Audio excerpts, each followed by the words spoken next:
안녕하십니까. 이번 시간에는 근대화 이론과 인간 자본론에 대해서 알아보도록 하겠습니다.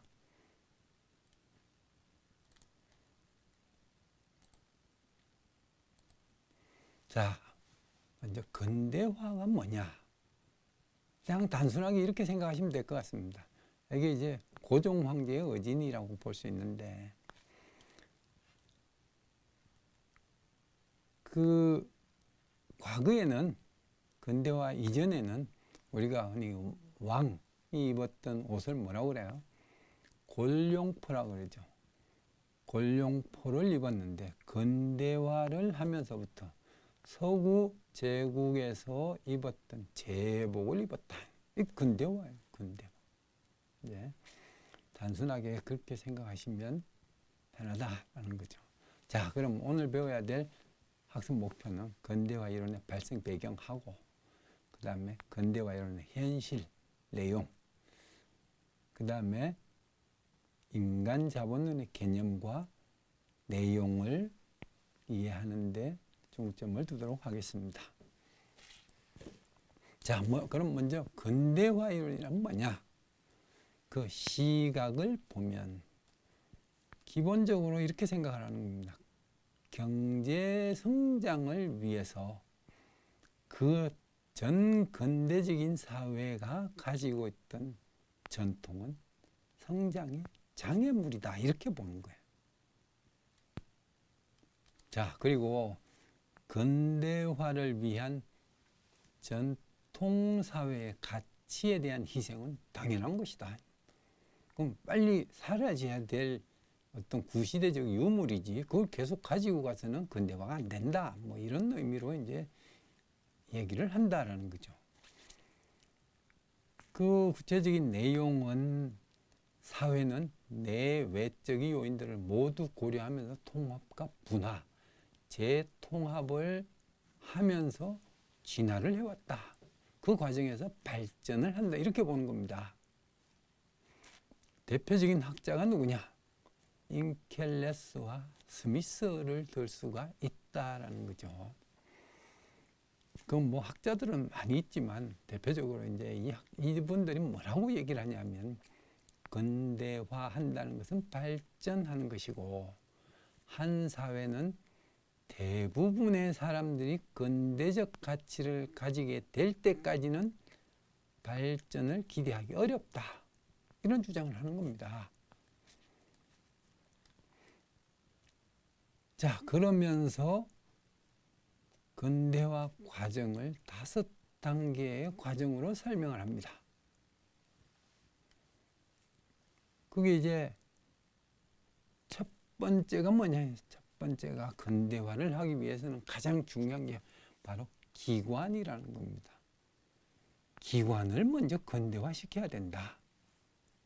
그래서 뭐 단적인 예를 들면 우리나라의 학교, 관공서 이런 것도 이제 기관인데, 과거에 성균관에서 대학, 요즘 얘기하는 그 근대식 교육기관인 대학으로 이제 바꾼 거죠.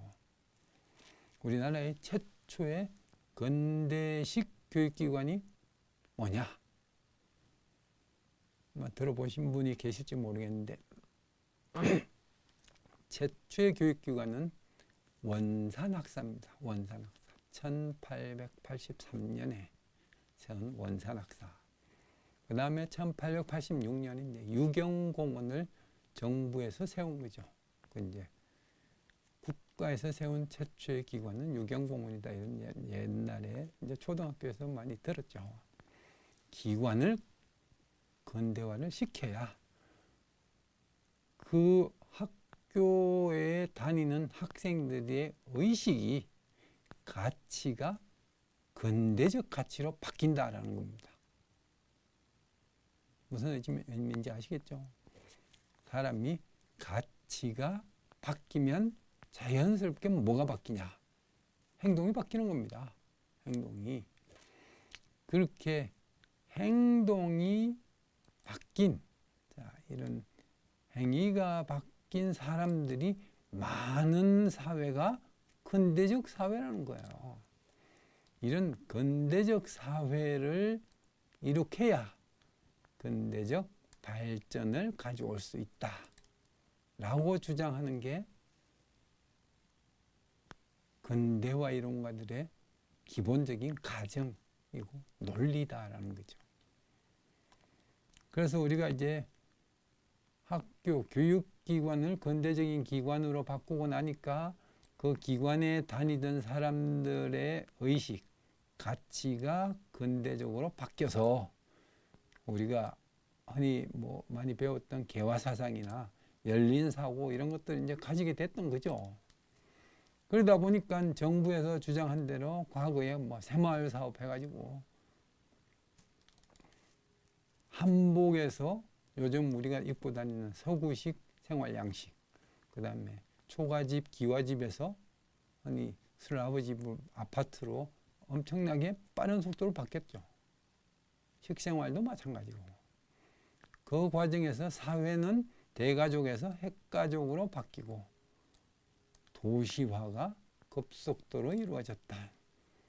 그 결과물로 근대적 발전을 하기 위해서 산업화, 공장과 도시화가 형성됐다 이렇게 볼 수 있는 거죠. 이게 근대화 이론가들이 주장하는 기본적인 발전 논리 5단계라는 겁니다. 자, 근대적 기관은 이제 뭐 그림으로 보시면 이렇게 보시면 되는 겁니다. 왼쪽에서 오른쪽으로 자동차까지 이제 발전이 되고 근대적 행동도 한복 입는 분들 요즘 별로 없죠. 뭐 간혹 보이긴 합니다만은. 자, 근대적 사회는 대가족에서 핵가족으로, 초가집, 기와집이 다닥다닥 붙어 있던 지역은 다 아파트촌으로 바뀌었죠. 그래서 근대적 발전을 가져오게 되는 겁니다.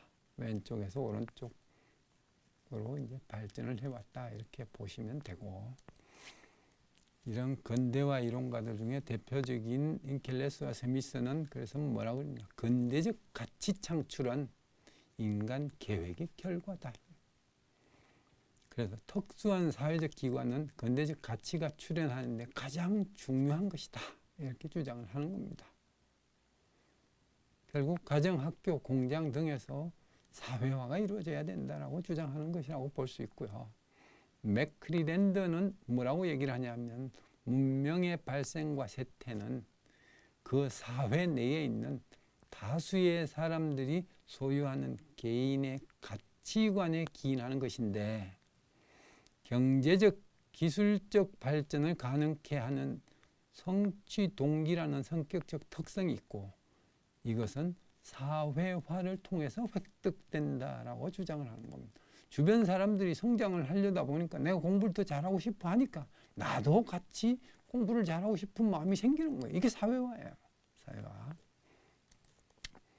물론 뭐 모든 이론에 비판이 있다시피 모든 이 근대화 이론도 이제 비판을 받고 있죠. 너무 이상적이고 서구 중심적 가치관 아니냐. 그래서 모든 걸 근대화하려면 우리 건 다 버리고 서구화하라는 거 아니냐. 그거 맞다. 일정 부분 맞다. 근데 서구적 가치관으로 바꾸지 않고 성장한 지역이나 나라가 있냐라는 거죠. 그래서 비판을 수용해야 될지 말아야 될지 뭐 개인적 문제로 그냥 남겨두기로 하고 인간 자본론에 대해서 알아보겠습니다. 인간 자본론. 이제 초등, 중등, 고등교육으로 나아가면서 점점 더 개인의 자본적 역량이 커진다라고 주장하는 게 이제 인간 자본론인데 학교 교육을 많이 받으면 받을수록 내가 어떤 일이 주어졌을 때 할 수 있는 역량, 능력이 더 커지는 거죠. 그래서 기본적인 가정으로 데오도르 슐처가 체계화시킨 것인데 기본적인 가정으로 이렇게 얘기를 하는 겁니다. 좋은 교육을 받은 자가 좋은 직업을 가지게 돼 있다. 미래 높은 소득을 위한 현재의 소득의 희생이 필요하다. 투자와 소득은 비례관계에 있고 인과관계가 다 있다라는 겁니다. 50년대, 60년대에 사회적으로 널리 받아들여서 교육의 양적 팽창을 정당화시켜주는 논리로 작용을 했다라는 겁니다. 자, 주장하는 핵심 내용이 뭐냐?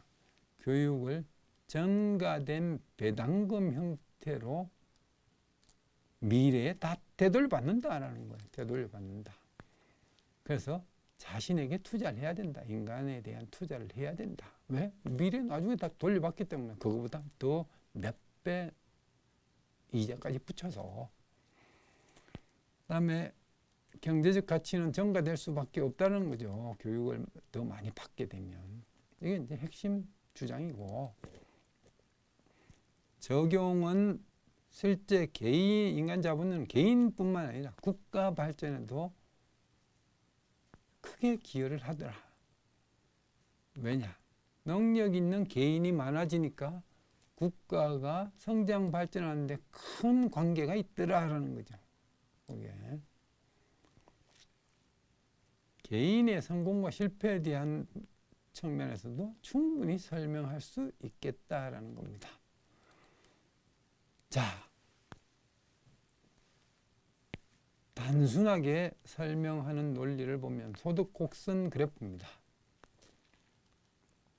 미래에 대한 투자라는 정글을 제시를 하는데, 이 A 부분, 초록색 부분은 이제 직접 투자비 영역이고, 직접 비용. B 부분은 기회비용이라는 겁니다. 포기된 소득. C 부분은 이제 편익이다 이렇게 얘기를 합니다. 자, 그러면 우리가 고등학교를 졸업하면 18세가 되죠. 만으로. 이 고등학교를 졸업하고 취업을 한다고 가정을 하면 여기 이제 고졸자의 소득 곡선 나오잖아요.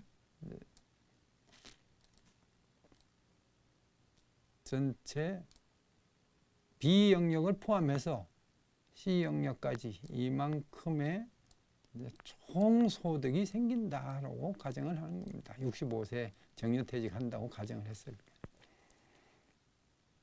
그런데 대학을 졸업하면 대졸자의 소득 곡선은 이제 그 위에 있잖아요. 그죠?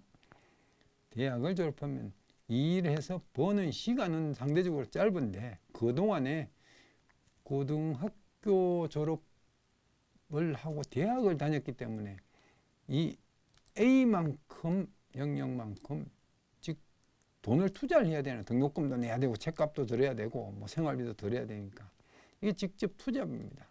투자를 하고 나니까 대학을 22세에 졸업해서 이제 취직을 한다고 가정했을 때 총 버는 65세에 총 버는 소득이 이 영역 플러스 C 영역만큼 더 벌더라는 겁니다. 근데 이 C는 편익이라고 얘기하는 것은 경제적 보상뿐만이 아니고 직업적 지위에서 승진 기회도 사실은 대부분의 조직에 가보면 고졸자보다는 대졸자에게 더 많이 있죠. 또 어떤 말을 한마디 해도 고졸자 말보다는 대졸자 말이 더 신뢰를 주고 등등등등 그에 대한 혜택이 엄청 많은 거예요. 그래서 경제적인 대가도 더 많고 다른 어떤 측면에서의 영역들이 더 훨씬 더 많다고 해서 편익이라는 겁니다. 이익이 아니고. 그래서 우리는 대학을 다니는 게 낫다. 개인에 대한 투자를 많이 하면 할수록 더 혜택이 커진다라는 주장을 하는 겁니다. 직접적인 증거를 제시하고 있는 거죠. 이 대표적인 나라가 아시아의 사룡이라고 불리는 우리나라, 대만, 싱가포르, 홍콩 이런 나라들이 있고, 물론 비판도 있습니다. 고학력자, 실업자 문제는 어떻게 해결할 거냐의 문제. 그런데 후진국가 개발도상국에서는 여전히 타당성이 높다. 마지막 정리는 이렇게 볼 수가 있고, 다음 시간에는 사회화와 선발에 대해서 알아보도록 하겠습니다.